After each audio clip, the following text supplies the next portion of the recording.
যে আল্লাহ পাক এ মানুষ সৃষ্টি করলেন আর মায়ের কলিজার ভিতরে মোহাব্বত পয়দা করে দিলেন, সে আল্লাহ পাক বলছেন খবরদার ওই মাকেও যেন আবার ভুলে যেও না, মাকে সম্মান করো, মা বাপকে মোহাব্বত করো, তাদেরকে শ্রদ্ধা করো।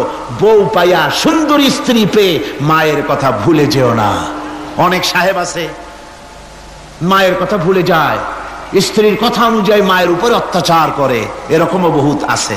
আল্লাহ পাক বলছেন শোনো, وَقَضَى رَبُّكَ أَلَّا تَعْبُدُوا إِلَّا إِيَّاهُ وَبِالْوَالِدَيْنِ إِحْسَانًا। তোমার প্রভুর পক্ষ থেকে ফয়সালা হয়েছে, চূড়ান্ত সিদ্ধান্ত হয়ে গিয়েছে, আমি আল্লাহর ইবাদতের পর তোমার মা বাপের ইহসান করবে, খেদমত করবে, তাদের জন্য উপকার করবে, তাদেরকে ভালোবাসবে। আল্লাহ রাব্বুল আলামিন বলেন মা বাবার সঙ্গে কেমনে কথা বলবে, তাদের সাথে কিভাবে আচরণ করবে, আল্লাহ তাও শিখিয়ে দিয়েছেন। আল্লাহ পাক বলেন ওয়ালা তাকুল লাহুমা ওয়া কুল লাহুমা কাওলান কারীমা। মা বাবার সাথে সম্মানজনক কথা বলো। ওয়া কুল লাহুমা কাওলান কারীমা, সম্মানজনক কথা বলো, মাথায় ঝাঁকি দিয়ে রাগ করে চোখ মোটা করে কথা বলো না। তুমি সন্তান, তোমার জন্য সবচাইতে বড় পীর তোমার আব্বা, তোমার আম্মা, ঠিক কিনা কর? ছেলের জন্য, মেয়ের জন্য, সন্তানের জন্য সবচাইতে বড় পীর কে? বাপ মা। এটা ভালো করে মনে রাখতে হবে।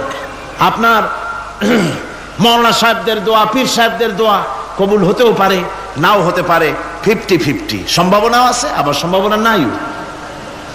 কিন্তু মা বাবার দোয়া কবুল হবে 100% সিউরিটি রয়েছে। রাসূলুল্লাহ বলেছেন 3 জনের দোয়া কবুল হবে, মুস্তাজাবুদ দাওয়াত। কয়জনের দোয়া কবুল হবে? আল্লাহ রাব্বুল আলামিনের হাবিব বলেন 3 জনের দোয়া কবুল হবে আল্লাহর দরবারে। তার মধ্যে একজন হলেন মাজলুম ব্যক্তি, যে ব্যক্তি অত্যাচারিত, যে ব্যক্তি মুসাফির, প্রবাসী, তার দোয়া কবুল হবে। আর মা বাপ যদি সন্তানের জন্য দোয়া করে, ওই দোয়া আল্লাহ রব্বুল আলামিনের দরবারে মঞ্জুর হয়ে যায়। আল্লাহ রব্বুল আলামিন মা বাপ সম্পর্কে বলেন, মা বাবের জন্য আমার কাছে দোয়া করবি বান্দারা, আমার কাছে দোয়া করবি। দোয়াটা আল্লাহ পাক শিখাচ্ছেন, রব্বির হামহুমা কামা রব্বায়ানি সাগীরা। পড়েন সবাই, রব্বির হামহুমা কামা রব্বায়ানি সাগীরা। একটু জিকির করেন, লা ইলাহা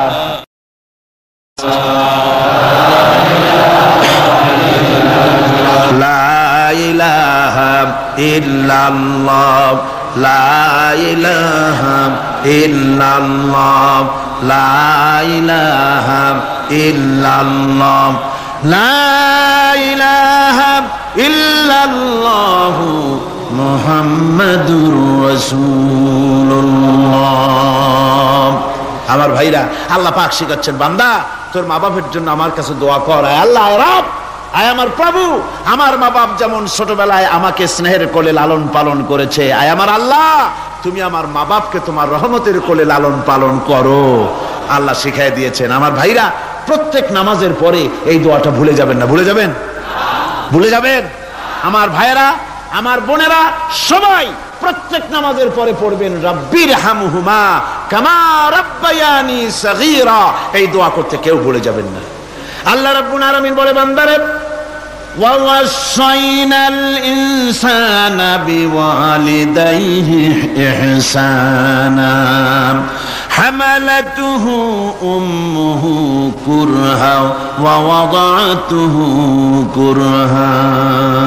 আল্লাহ পাক বলেন, আমি পৃথিবীর সমস্ত মানব মণ্ডলীকে উপদেশ দিয়েছি, মা বাপকে সম্মান করো, শ্রদ্ধা করো, তাদের উপকার করো। তার কারণ হলো তোমার মা তোমাকে গর্ভে ধারণ করেছে অত্যন্ত কষ্টের সাথে।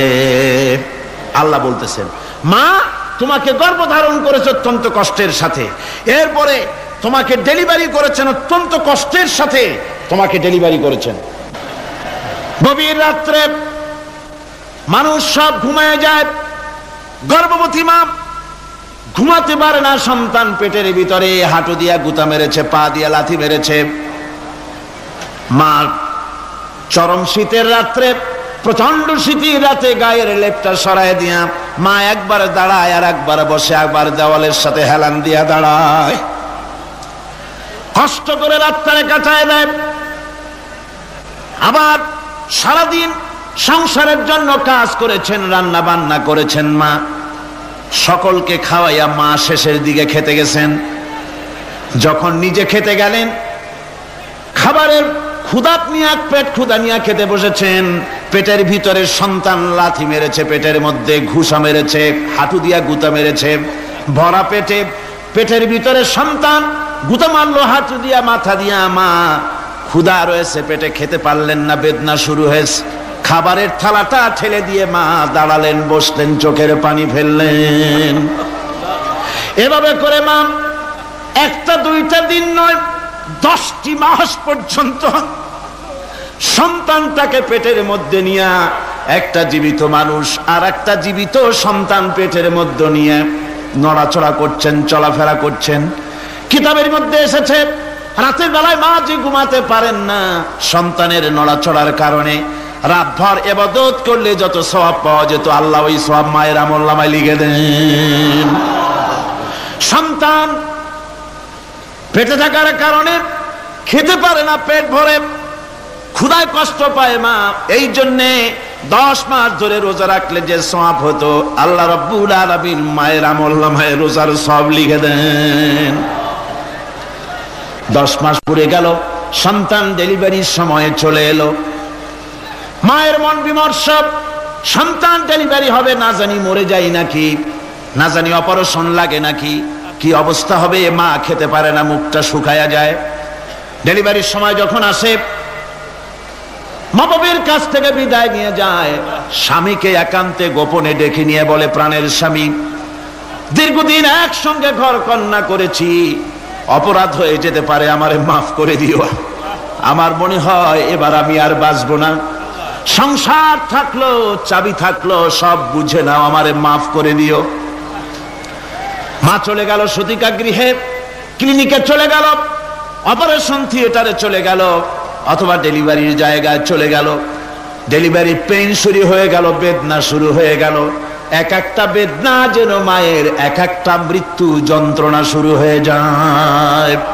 এমন যন্ত্রণা, প্রসব বেদনা দুনিয়ার ভুক্তভোগী মা ছাড়া আর কেউ জানে না। এই চরম বেদনার ভেতর দিয়ে, চরম কষ্টের ভিতরে মা যখন একটা বাচ্চা প্রসব করলো, জিহাদের ময়দানের মতো মা রক্তাক্ত হয়ে গেলেন, সন্তান দুনিয়ায় এলো। মা তখন অস্থির থাকেন। এত বড় বিরাট কষ্টের ভিতরে আল্লাহ রাব্বুল আলামিন বলেন, সন্তান যখন ডেলিভারি হয়ে গেল, মায়ের মনের ভিতরে আমি তখন এই ফিলিংস, এই টেন্ডেন্সি জাগ্রত করে দিই, দেখ কি হয়েছে। মা তখন দেখতে চায় কি হয়েছে। মায়ের সামনে যখন এত কষ্টের, হৃদয় রিংড়ানো, কলিজার 32টি নাড়ি ছেঁড়া যন্ত্রণার সন্তান যখন মায়ের চোখের সামনে আসে, আল্লাহ পাক বলেন, মা যখন তার ছেলের মুখের দিকে তাকায়, মেয়ের মুখের দিকে তাকায়, আল্লাহ বলেন 10 মাসের পেটে ধরা কষ্ট আর ডেলিভারির সব কষ্ট মায়ের মন থেকে মুছে ফেলে দেই।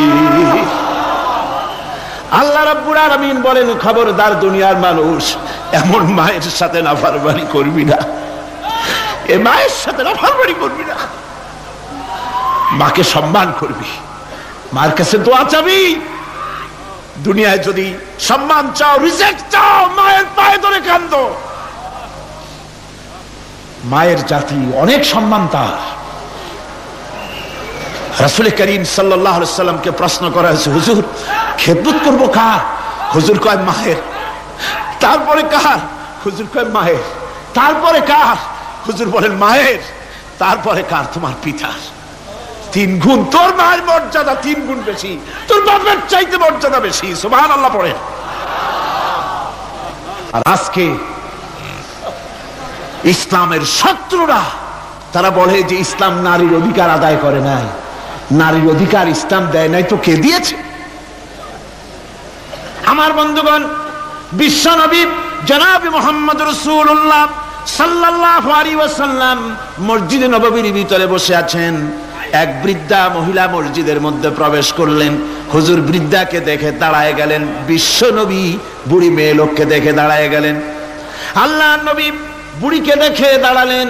বুড়ি যখন কাছে এলেন, আল্লাহর নবী নিজের গায়ের চাদর বুড়ির জন্য বিছায়া দিলেন। বুড়ি বসলেন। এরপরে কথাবার্তা সারার পর বুড়ি যখন বিদায় হবেন, হুজুর আবার দাঁড়ালেন। বুড়ি মহিলা চলে গেলেন। সাহাবায়ে কেরাম বলেন, ইয়া রাসূলুল্লাহ, কিছুই বুঝলাম না, একজন বৃদ্ধা মহিলার জন্য বিশ্ব নবী দাঁড়ান আর গায়ের চাদর বিছান, আমরা বড় আশ্চর্য হয়ে গেলাম। নবীজি বলেন, ও আমার সাহাবীরা, তোমরা জানো না, এই মহিলাকে চিনতে পারো নাই।